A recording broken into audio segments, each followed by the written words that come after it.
بسم اللہ الرحمن الرحیم۔ دوستو، حضرت یوسف علیہ السلام اتنے خوبصورت تھے کہ انہیں جو بھی دیکھتا ہی رہتا۔ دوستو، آج میں اس قصے میں آپ کو حضرت یوسف علیہ السلام اور زلیخا کے بارے میں بتاؤں گا۔ تو چلیے شروع کرتے ہیں۔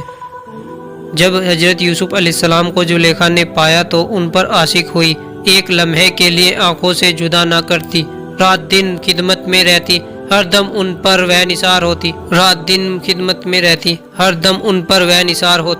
اور دنیا کی نعمتیں پاکیزہ لا کر ان کو کھلاتی اور نئے نئے قیمتی جوڑے ہر روز پہناتی اور ان کو دیکھا کرتی۔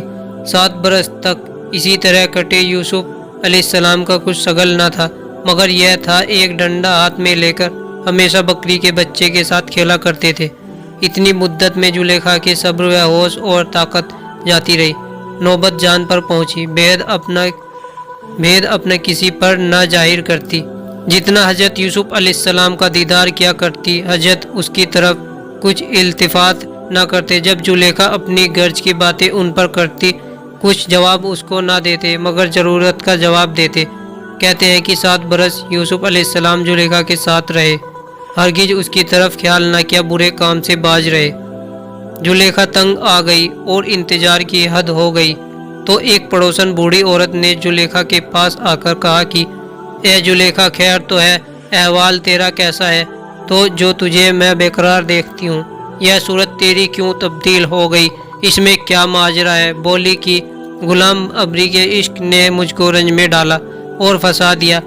وہ ایسا سنگ دل ہے کہ میری طرف ایک نظر ہی نہیں دیکھتا ہے اور نہ کچھ بولتا چالتا ہے۔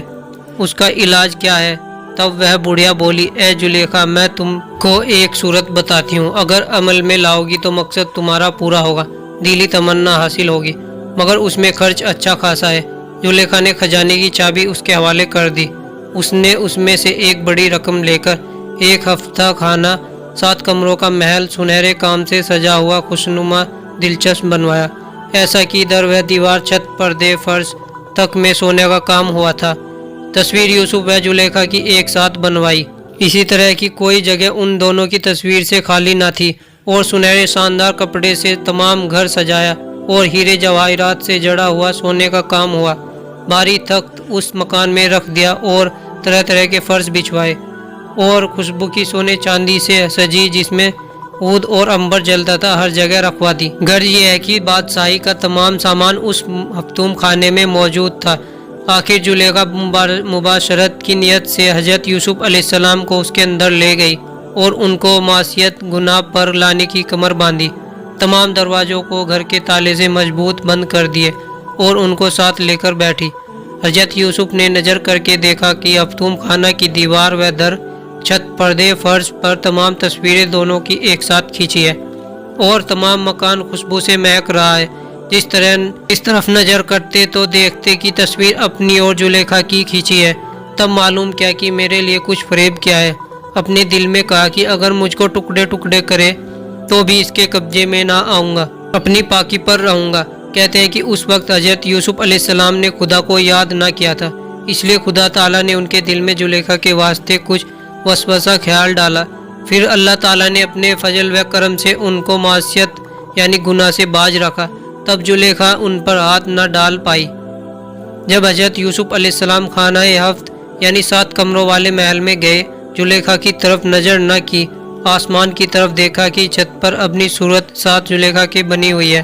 پھر دائیں بائیں نظر کی، پھر وہی تصویر دونوں کی آپس میں باہوں میں لیے ہوئے دیکھی۔ یہ کہ تمام گھروں میں فقط تصویریں نظر آئی۔ تب مجبور ہو کر زلیخا کی طرف نظر کی، غور سے دیکھا تو زلیخا کو یقین ہوا کہ میرا جادو کام کر گیا۔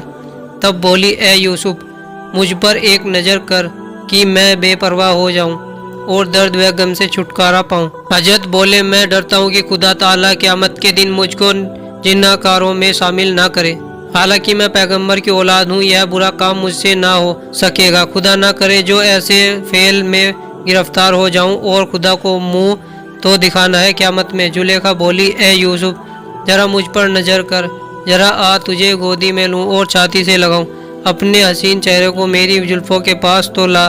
حضرت نے کہا کہ تصویر کی طرف دیکھ، یہ بال خاک میں ملیں گے۔ پھر بولی، مجھ کو ستاتا ہے، میری جان کو آرام دے۔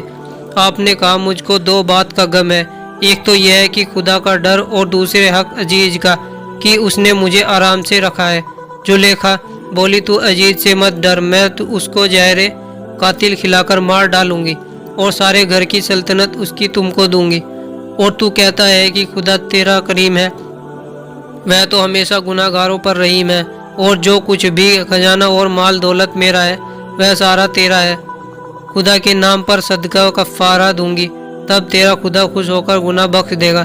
حضرت نے فرمایا اے زلیخا، خدا میرا رشوت نہیں لیتا، جو تو کہتی ہے یہ تمام کام خرافات ہیں۔ زلیخا کہتی تھی اور روتی تھی بے تابی کے ساتھ، اور یوسف علیہ السلام انکار کرتے تھے۔ کہتے ہیں کہ یوسف علیہ السلام بھی آخر کو ڈھل گئے، کچھ راضی ہوئے اور کچھ سوچنے لگے۔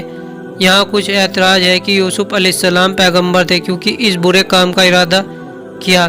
جواب اس کا بعض عالموں نے دیا ہے کہ حضرت یوسف علیہ السلام اس وقت پیغمبر نہ تھے، اور جوانی کی حالت میں برے کام کا ارادہ ہو جانا یہ انسانی تقاضے کے سبب بعید نہیں ہے، اور دوسرے یہ کہ جو کام نہیں کیا ہو اس میں اندیشہ کرنا یعنی اس کے بارے میں سوچنے پر پکڑ نہیں ہے، یعنی صرف کسی بات کے خیال آنے سے اس پر گرفت نہ ہوگی جبکہ آدمی اس خیال پر عمل کرنے سے رک گیا ہو۔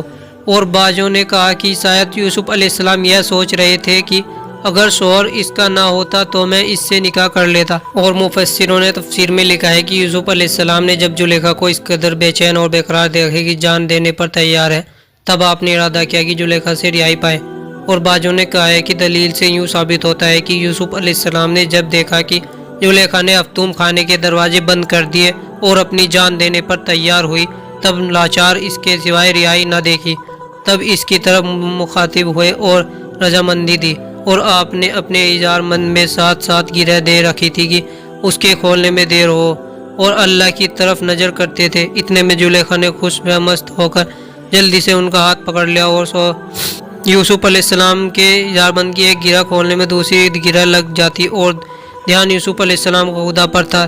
تب ایک آواز غیب سے آئی، اے یوسف، اس کے ساتھ لپت مت ہو جانا ورنہ انبیاء کے دفتروں میں سے تیرا نام مٹا دیا جائے گا۔